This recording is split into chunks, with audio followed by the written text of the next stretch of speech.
we hear that there are not enough cybersecurity professionals, and how do we bring more cybersecurity professionals in?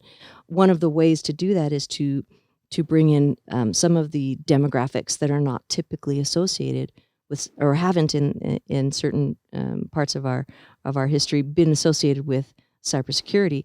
So if we talk about people who are not, you don't typically think of as cybersecurity analysts, and then bring them in. So what kind of backgrounds do you think make good cybersecurity analysts?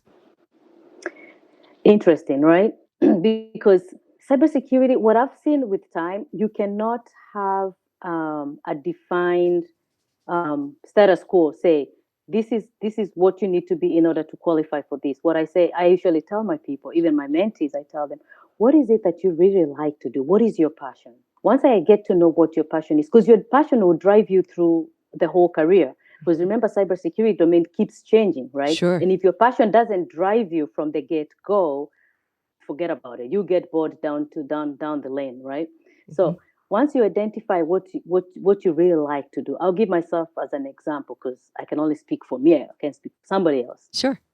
I realized I like sharing knowledge. I like helping others.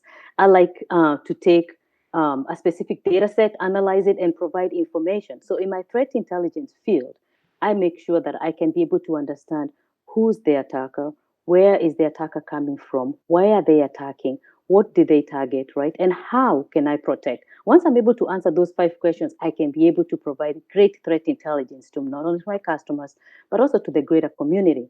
So when you're coming into this field, first identify your passion. What is it that you really like to do? I like to talk. So that because I like to talk, threat intelligence worked perfect for me because I can share my knowledge, explaining this information with people, right? Mm-hmm. And so if you like to break and fix, maybe ethical hacking is for you, right? Remember in cybersecurity, the 3 domains, right? There's the defense, right? And then there's the offense, and then there's the incident response, 3 of them. So figure out which one you like to do. Do you like to be more proactive? It's like when you go to a banking and they're trying to do your financial portfolio, they ask you, are you a high risk or are you a low risk taker, right? And depending where you fall, that's where they position your portfolio. Same applies to cybersecurity. Do you like being on the defensive side? Do you like being on the offensive side? Or do you like being the incident response person? Mm-hmm. So once you identify where you like to be, then start working towards that. Then you'll be able to identify what arena of cybersecurity you like to be.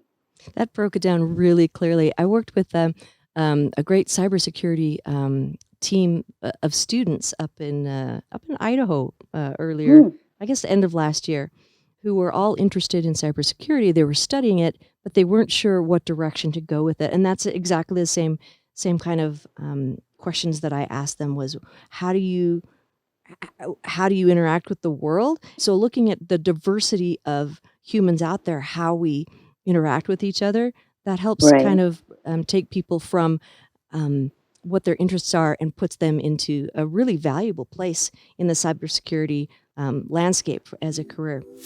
Thanks for watching. To watch more episodes of SecurityMetrics podcast, click on the box on the left. If you prefer to listen to this podcast, it's available on all your favorite podcast platforms. See you on the slopes.